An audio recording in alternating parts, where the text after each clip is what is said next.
वैसे तो बाबा कहने पर भगवा रंग का चोला पहने, माथे पर तिलक लगाए, हाथों में कमंडल त्रिशूल लिए और कंधे पर झोला टांगे एक छवि आंखों के सामने आ जाती है। लेकिन महाकुंभ में पहुंचे ये बाबा दूसरे बाबाओं से जरा अलग हैं। इनके हाथों में गंगा जल के बजाय ट्राइपॉड है, जिसे पकड़े डिजिटल बाबा चारों ओर घूम रहे, ब्लॉगिंग करते हुए महाकुंभ मेला की झलक अपने फैंस को दिखा रहे हैं। इनके एक हाथ में ट्राइपॉड, दूसरे हाथ में कॉर्डलेस माइक देखा जा सकता है। यही नहीं, भाग भाग कर वो आसपास खड़े लोगों को इकट्ठा करते नजर आए। वो सनातन संस्कृति को लेकर युवा पीढ़ी से उनकी राय लेते नजर आए। इसके बाद उन्होंने खुद हमसे बात की और अपने इस अंदाज और लक्ष्य के बारे में जानकारी दी। हमारा नाम है स्वामी राम शंकर डिजिटल बाबा।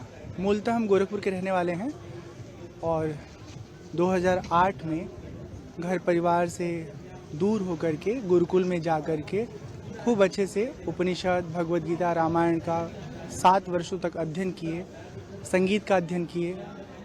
2017 से हिमाचल प्रदेश का एक ज़िला है कांगड़ा, जहाँ पर एक बहुत खूबसूरत सा स्थान है बैजनाथ धाम, वहाँ पर रह कर के अपनी साधना करते हैं। वहाँ हमारी कुटिया है।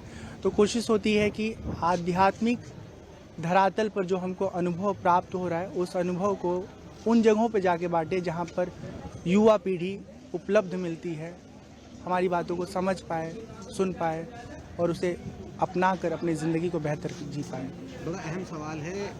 आपने बताया कि लोग आपको डिजिटल बाबा के नाम से जानते हैं। यहाँ पर भी हमने देखा कि यहाँ से तमाम लोगों से आपने युवाओं से मुलाकात करी, उनसे बातचीत करी, उनको धर्म की विषय पे उनसे चर्चा की। बड़ी अच्छी चीज़ है। इस बार जो कुंभ है वो भी डिजिटल कुंभ है और डिजिटल कुंभ में डिजिटल बाबा का आगमन हुआ है, तो कैसे चीज़ें रहने वाली हैं? ये बहुत अच्छी बात है कि जो कुछ भी गंगा के किनारे कुंभ मेला में हो रहा है, उसे मीडिया जगत के द्वारा, हमारे जैसे लोगों के द्वारा उन लोगों को भी देखने का अवसर प्राप्त होगा जो दूर दराज में किन्हीं कारणों से नहीं आ पा रहे। और सबसे अच्छी बात है कि ये कुंभ सोशल मीडिया के हर दूसरे तीसरे पोस्ट में आपको फीड में नज़र आ रहा है।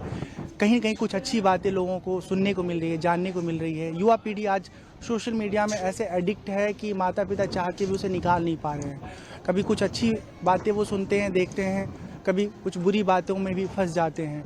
ऐसे में उनके पास एक बेहतर विषय होगा जहाँ पर वो देख पाएंगे, जान पाएंगे और अपने जीवन को आध्यात्म से जोड़ पाएंगे। हम कहते हैं कि बाहर की चीज़ें आपको पसंद आती हैं तो बहिर्मुखी ज़िंदगी जिएं, लेकिन साथ ही साथ इंट्रोवर्ट भी अपने आप को बना के रखें, क्योंकि जब बाहर और अंदर में संतुलन रहेगा तभी हम खुश रह पाएंगे। अन्यथा ज़िंदगी में सुकून तलाशते रहेंगे, न पैसे से मिलेगा, न नौकरी से मिलेगा, न एक जगह से दूसरी जगह भागकर जाने से मिलेगा। सुकून भीतर है और जब भीतर से स्वयं को, अपने आप को जुड़ा हुआ अनुभव करेंगे तभी उसका अनुभव कर पाएंगे। महाकुंभ में तमाम तरह के साधु सन्यासी बाबा पहुँचे हैं। सबकी अपनी अलग कोई ना कोई विशेषता है। आपने डिजिटलाइजेशन को चुना, क्या वजह है इसके पीछे और कैसे, क्या लगता है क्या जो आप काम कर रहे हैं डिजिटली लोगों को अवेयर करने का, धर्म के बारे में, सनातन के बारे में, कितना ज़्यादा इफेक्टिव ये काम करेगा?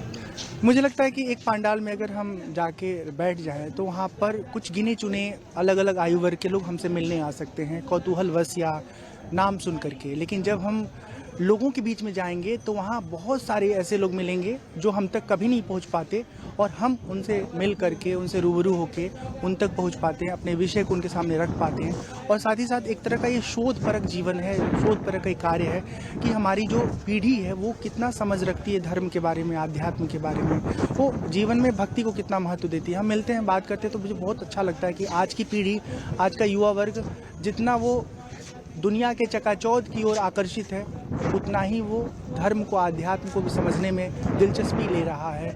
इससे उसका आने वाला कल बहुत अच्छा होगा।